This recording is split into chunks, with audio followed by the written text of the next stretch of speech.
Diplomats, देश भर से जुड़े विशेष रूप से इस कार्यक्रम के साथ आए हुए बालक बालिकाएं, अन्य सभी महानुभाव, देवी और सज्जनों, आज देश पहला वीर बाल दिवस मना रहा है। जिस दिन को,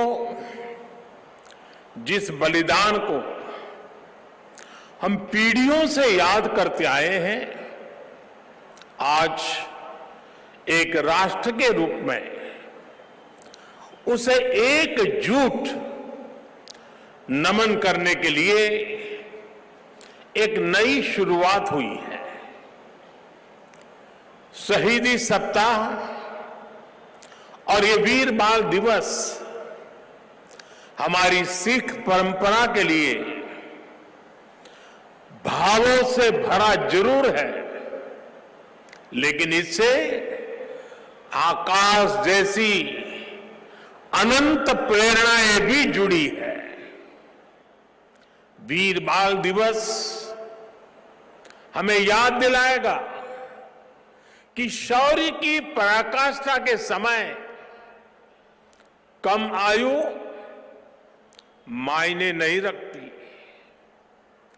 वीर बाल दिवस हमें याद दिलाएगा कि 10 गुरुओं का योगदान क्या है, देश के स्वाभिमान के लिए सिख परंपरा का बलिदान क्या है। वीर बाल दिवस हमें बताएगा कि भारत क्या है, भारत की पहचान क्या है। हर साल वीर बाल दिवस का ये पुण्य अवसर हमें अपने अतीत को पहचानने और आने वाले भविष्य का निर्माण करने की प्रेरणा देगा। भारत की युवा पीढ़ी का सामर्थ्य क्या है, भारत की युवा पीढ़ी ने कैसे अतीत में देश की रक्षा की है, मानवता के कितने घोर प्रघोर अंधकारों से हमारी युवा पीढ़ी ने भारत को बाहर निकाला है। वीर बाल दिवस आने वाले दशकों और सदियों के लिए ये उद्घोष करेगा। मैं आज इस अवसर पर वीर साहिबजादों के चरणों में नमन करते हुए उन्हें कृतज्ञ श्रद्धांजलि अर्पित करता हूं। इसे मैं अपनी सरकार का सौभाग्य मानता हूं कि उसे आज 26 दिसंबर के दिन को वीर बाल दिवस के तौर पर घोषित करने का मौका मिला। मैं पिता दशमेश गुरु गोविंद सिंह जी और सभी गुरुओं के चरणों में भी भक्ति भाव से प्रणाम करता हूं। मैं मातृशक्ति की प्रतीक माता गुजरी के चरणों में भी अपना शीश झुकाता हूं। साथियों, विश्व का हजारों वर्षों का इतिहास क्रूरता के एक से एक खौफनाक अध्यायों से भरा है। इतिहास से लेकर किंवदंतियों तक हर क्रूर चेहरे के सामने महानायकों और महानायिकाओं के भी एक से एक महान चरित्र रहे हैं। लेकिन ये भी सच है कि चमकौर और सरहिंद के युद्ध में जो कुछ हुआ वो भूतो न भविष्यति था। ये अतीत हजारों वर्ष पुराना नहीं है कि समय के पहियों ने उसकी रेखाओं को धुंधला कर दिया। ये सब कुछ इसी देश की मिट्टी पर केवल 3 सदी पहले हुआ। एक और धार्मिक कट्टरता और उस कट्टरता में अंधी इतनी बड़ी मुगल सल्तनत, दूसरी ओर ज्ञान और तपस्या में तपे हुए हमारे गुरु, भारत के प्राचीन मानवीय मूल्यों को जीने वाली परंपरा, एक और आतंक की पराकाष्ठा, तो दूसरी ओर अध्यात्म का शीर्ष, एक और मजहबी उन्माद, तो दूसरी ओर सब में ईश्वर देखने वाली उदारता, और इस सब के बीच एक और लाखों की फौज, और दूसरी ओर अकेले होकर भी निडर खड़े गुरु के वीर साहबजादे। ये वीर साहबजादे किसी धमकी से डरे नहीं, किसी के सामने झुके नहीं। जोरावर सिंह साहब और फतेह सिंह साहब दोनों को दीवार में जिंदा चुनवा दिया गया। एक और नृशंसता ने अपनी सभी सीमाएं तोड़ दी, तो दूसरी ओर धैर्य, शौर्य, पराक्रम के भी सभी प्रतिमान टूट गए। साहिबजादा अजीत सिंह और साहिबजादा जुझार सिंह ने भी बहादुरी की वो मिसाल कायम की जो सदियों को प्रेरणा दे रही है। भाइयों और बहनों, जिस देश की विरासत ऐसी हो, जिसका इतिहास ऐसा हो, उसमें स्वाभाविक रूप से स्वाभिमान और आत्मविश्वास कूट कूट कर भरा होना चाहिए। लेकिन दुर्भाग्य से हमें इतिहास के नाम पर वो गढ़े हुए नैरेटिव बताए और पढ़ाए जाते रहे, जिनसे हमारे भीतर हीन भावना पैदा हो। बावजूद इसके हमारे समाज ने, हमारी परंपराओं ने इन गौरव गाथाओं को जीवंत रखा। साथियों, अगर हमें भारत को भविष्य में सफलता के शिखरों तक ले जाना है, तो हमें अतीत के संकुचित नजरियों से भी आजाद होना पड़ेगा। इसलिए आजादी के अमृत काल में देश ने गुलामी की मानसिकता के मुक्ति का प्रण फूंका है। वीर बाल दिवस देश के उन पंच प्राणों के लिए प्राणवायु की तरह है। साथियों, इतनी कम उम्र में साहबजादों के इस बलिदान में हमारे लिए एक और बड़ा उपदेश छिपा हुआ है। आप उस दौर की कल्पना करिए, औरंगजेब के आतंक के खिलाफ, भारत को बदलने के उसके मंसूबों के खिलाफ गुरु गोविंद सिंह जी पहाड़ की तरह खड़े थे। लेकिन जोरावर सिंह साहब और फतेह सिंह साहब जैसे कम उम्र के बालकों से औरंगजेब और उसकी सल्तनत की क्या दुश्मनी हो सकती थी। दो निर्दोष बालकों को दीवार में जिंदा चुनवाने जैसी दरिंदगी क्यों की गई? वो इसलिए क्योंकि औरंगजेब और उसके लोग गुरु गोविंद सिंह के बच्चों का धर्म तलवार के दम पर बदलना चाहते थे।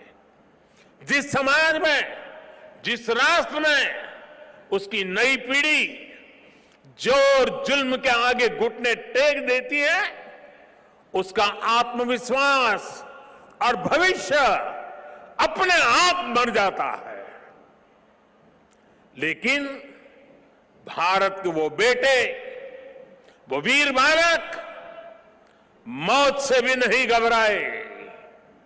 वो दीवार में जिंदा चुन गए, लेकिन उन्होंने उन आतताई मंसूबों को हमेशा के लिए दफन कर दिया।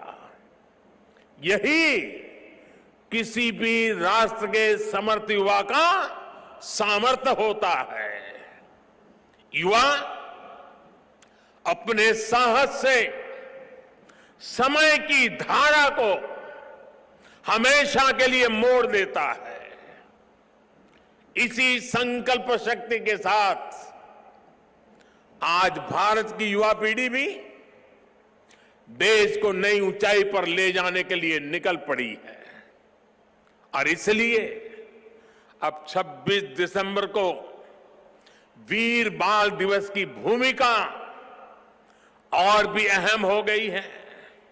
साथियों, सिख गुरु परंपरा केवल आस्था और आध्यात्म की परंपरा नहीं है, ये एक भारत श्रेष्ठ भारत के विचार का भी प्रेरणा पुंज है।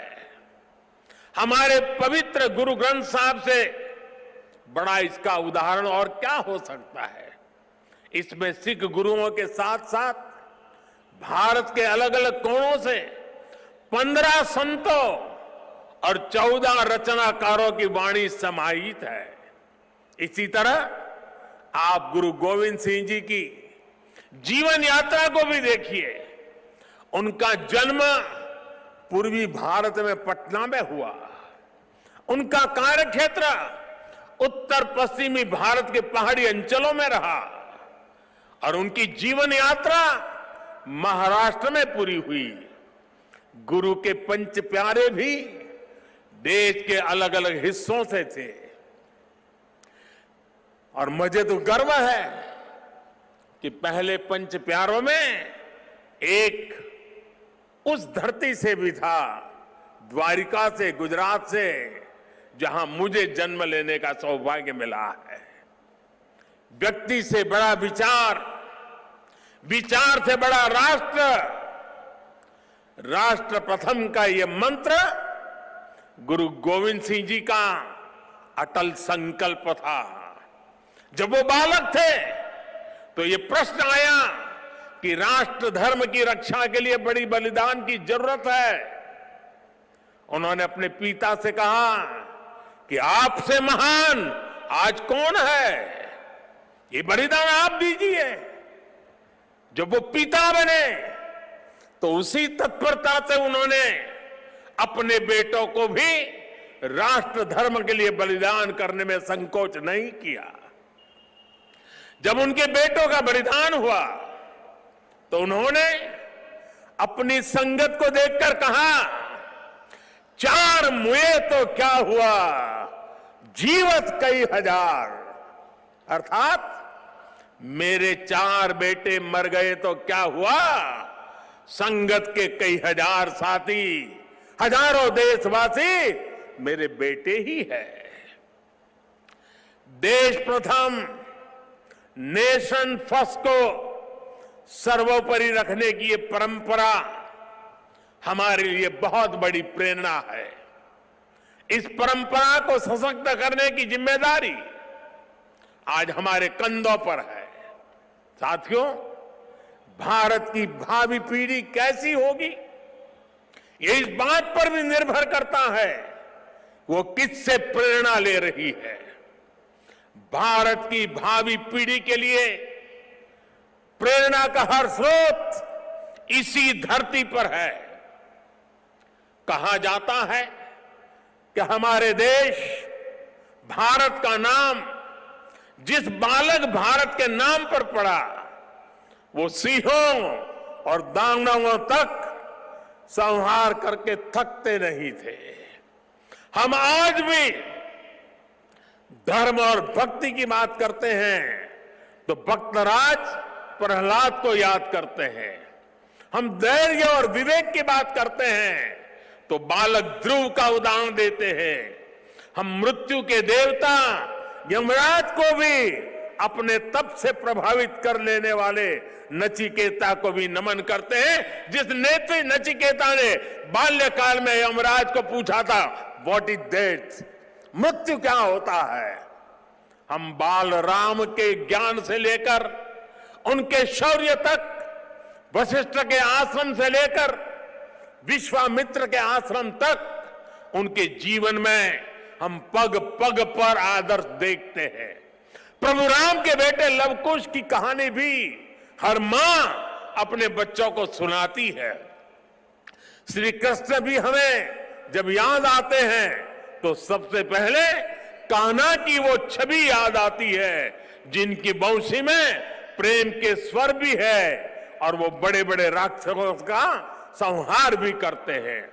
उस पौराणिक युग से लेकर आधुनिक काल तक वीर बालक बालिकाएं भारत की परंपरा का प्रतिबिंब रहे हैं। लेकिन साथियों, आज एक सच्चाई भी मैं देश के सामने दोहराना चाहता हूं। साहबजादों ने इतना बड़ा बलिदान और त्याग किया, अपना जीवन न्यौछावर कर दिया, लेकिन आज की पीढ़ी के बच्चों को पूछेंगे तो उनमें से ज्यादातर को उनके बारे में पता ही नहीं है। दुनिया के किसी देश में ऐसा नहीं होता है कि इतनी बड़ी शौर्य गाथा को इस तरह भुला दिया जाए। मैं आज के इस पावन दिन इस चर्चा में नहीं जाऊंगा कि पहले हमारे यहां क्यों वीर बाल दिवस का विचार तक नहीं आया, लेकिन ये जरूर कहूंगा कि हम नया भारत दशकों पहले हुई एक पुरानी भूल को सुधार रहा है। किसी भी राष्ट्र की पहचान उसके सिद्धांतों, मूल्यों और आदर्शों से होती है। हमने इतिहास में देखा है, जब किसी राष्ट्र के मूल्य बदल जाते हैं तो कुछ ही समय में उसका भविष्य भी बदल जाता है। और ये मूल्य सुरक्षित तब रहते हैं जब वर्तमान पीढ़ी के सामने अपने अतीत के आदर्श स्पष्ट होते हैं। युवा पीढ़ी को आगे बढ़ने के लिए हमेशा रोल मॉडल्स की जरूरत होती है। युवा पीढ़ी को सीखने और प्रेरणा लेने के लिए महान व्यक्तित्व वाले नायक नायिकाओं की जरूरत होती है। और इसलिए ही हम श्री राम के आदर्शों में भी आस्था रखते हैं। हम भगवान गौतम बुद्ध और भगवान महावीर से प्रेरणा पाते हैं। हम गुरु नानक देव जी की वाणी को जीने का प्रयास करते हैं। हम महाराणा प्रताप और छत्रपति वीर शिवाजी महाराज जैसे वीरों के बारे में भी पढ़ते हैं।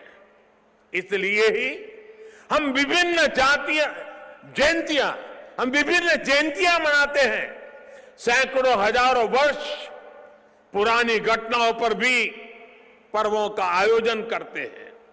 हमारे पूर्वजों ने समाज की जरूरत को समझा था और भारत को एक ऐसे देश के रूप में गढ़ा जिसकी संस्कृति पर्व और मान्यताओं से जुड़ी है।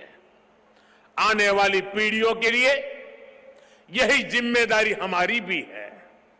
हमें भी उस चिंतन और चेतना को चिरंतर बनाना है। हमें अपने वैचारिक प्रवाह को अक्षुण्ण रखना है। इसलिए आजादी के अमृत महोत्सव में देश स्वाधीनता संग्राम के इतिहास को पुनर्जीवित करने के लिए प्रयास कर रहा है। हमारे स्वाधीनता सेनानियों के, वीरांगनाओं के, आदिवासी समाज के योगदान को जन जन तक पहुंचाने के लिए हम सब काम कर रहे हैं। वीर बाल दिवस जैसी पुण्यतिथि इस दिशा में प्रभावी प्रकाश स्तंभ की भूमिका निभाएगी। साथियों, मुझे खुशी है कि वीर बाल दिवस से नई पीढ़ी को जोड़ने के लिए जो क्विज कंपटीशन हुआ, जो निबंध प्रतियोगिता हुई उसमें हजारों युवाओं ने हिस्सा लिया है। जम्मू कश्मीर हो, दक्षिण में पुडुचेरी हो, पूर्व में नागालैंड हो, पश्चिम में राजस्थान हो, देश का कोई कोना ऐसा नहीं है जहां के बच्चों ने इस प्रतियोगिता में हिस्सा लेकर के साहबजादों के जीवन के विषय में जानकारी न ली हो, निबंध न लिखा हो।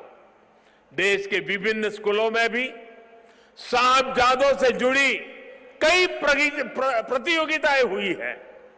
वो दिन दूर नहीं जब केरला के बच्चों को वीर साहिबजादों के बारे में पता होगा, नॉर्थ ईस्ट के बच्चों को वीर साहिबजादों के बारे में पता होगा।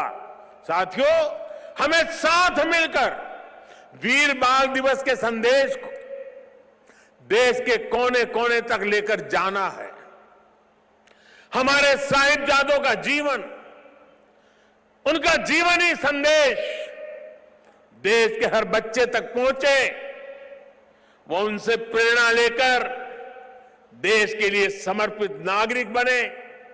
हमें इसके लिए भी प्रयास करने हैं। मुझे विश्वास है हमारे एकजुट प्रयास समर्थ और विकसित भारत के हमारे लक्ष्य को नई ऊर्जा देंगे। मैं फिर एक बार वीर साहिबजादों के चरणों में नमन करते हुए इसी संकल्प के साथ आप सभी का हृदय से बहुत बहुत धन्यवाद करता हूं।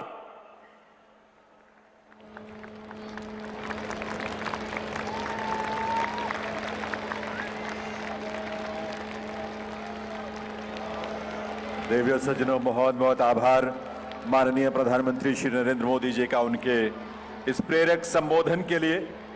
प्रधानमंत्री महोदय से हम निवेदन करेंगे अपने पूर्व स्थान पर पहुंचकर साहबजादों को समर्पित मार्च पास्ट को अपने श्रद्धा सत्कार के साथ यहां से रवाना करें।